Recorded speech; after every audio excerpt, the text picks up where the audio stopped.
Hello, guys, and welcome to Cricket Caviar. So, the Women's T20 World Cup final is going to start, and there are two teams in the final who have never won a T20 World Cup title. So, till now, we have winners Australia, England has won it, West Indies have won it. But apart from these teams, there has been no other champion. And today, we have a final between South Africa and New Zealand.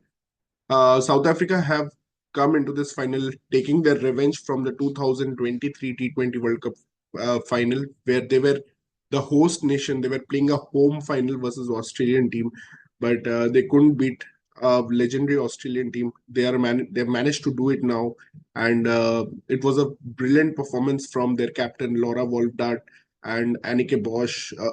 I mean, if you see their group stages performance, they were very disappointing versus England. They had a crushing loss, and I was thinking Anneke Bosch was too slow versus England. But again, England had a great spin attack.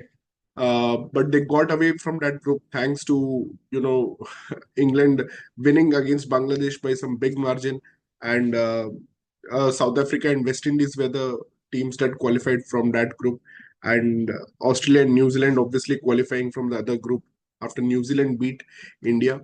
New Zealand had come into this tournament with a 10 match losing streak, and they were not expected to qualify from that group, Australia and India being the favorites. And even if you see South African cricket history, recently women's cricket history, they've lost series to Pakistan, they've lost series to Sri Lanka. So yeah, there have been ups and downs for both the teams, for both the finalists, New Zealand and South Africa.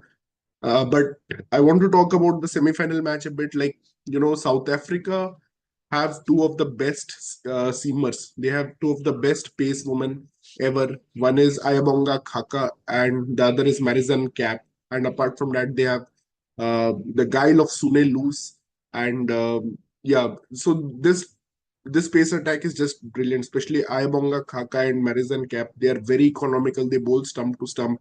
Even if you have seen WPL or Big Bash League, they are the most sought after bowlers. Like teams love to go big bucks on these two fast bowlers, and South Africa is really blessed to have both of them together bowling. So they in fact had Shabnam Ismail. She was one of the legends of the game, but she has retired.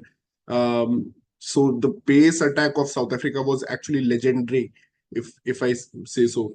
Uh, Australia, they had the greatest team, but they had been unbeaten in the World T20 tournament since last 5 years. They had a 15 match winning streak, but they absolutely came crashing down versus these two pacers because these two pacers limited the scoring, and then the spinners bowled really well for South Africa to restrict Australia to a total of 140. But I was expecting Australia to defend that total, but the way Anneke Bosch batted versus spin was just amazing. Like she swept Sophie Molyneux, who was one the Australia's top wicket taker.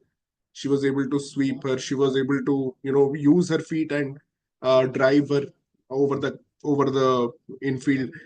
And yeah, it was a brilliant performance from Anneke Bosch, who had looked subdued earlier. Laura Wolfdart also contributing as always. And the battle here will be between the um, South Africa openers and the New Zealand openers, because New Zealand have Bates and Plimmer. I call them P and B, and they have been very successful. They were the ones who actually started the campaign with a bang, taking out India in the power play itself.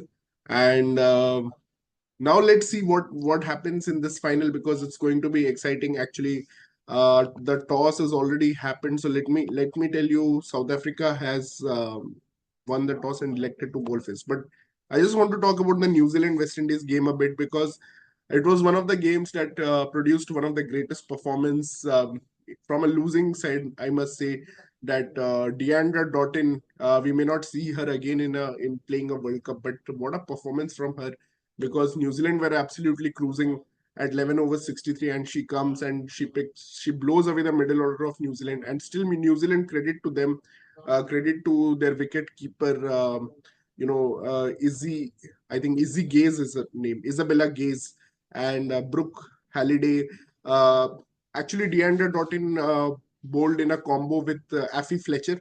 So again, these two bowlers absolutely, took apart the New Zealand lineup. They were actually 104 for 7. I was fearing that the New Zealand team will get all out for 110 or something, but they managed to get to 127. That is thanks to Isabella Gaze mostly. Um, and Affy Fletcher took the wicket of Divine. You had Deandra Doughton taking the rest of the middle order, especially the dangerous Maddie Green, Brooke Halliday. So yeah, man, it was a brilliant game from Deandra Doughton. Then she got into the game. I wish, of course, it was not expected from Kiana Joseph to follow up on her big knock against England. But I wish that Deandra Doughton or Haley Matthews could have promoted themselves a little bit higher up the order. And yeah, Deandra fought till the end, and even the all-rounder Davis, she was really well. She took the game to the last over, but Susie Bates bowled a brilliant last over. But the underrated person from this T20 World Cup is New Zealand's off spinner Eden Carson. She's just 23 years old. She's the top wicket taker of the tournament. She's making big waves.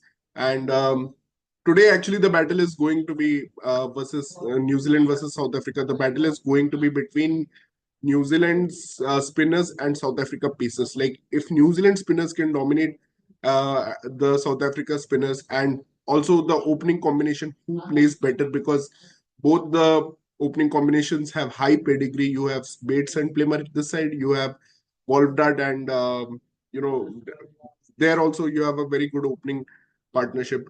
So I think middle order, I would say both are again equal. Annika Bosch is there. You have Susie Bates here. So it's going to be the openers. I think the main battle will be which opening pair gives you good runs. And Annika Bosch at number three. Um, the top three of South Africa versus the top three of New Zealand. And of course, it's going to be the last match for New Zealand legends like Lee Tahu, experienced fast bowler, and her bowling combination with Rosemary Mayer has been really good, and it's going to be the last match for many of these players actually.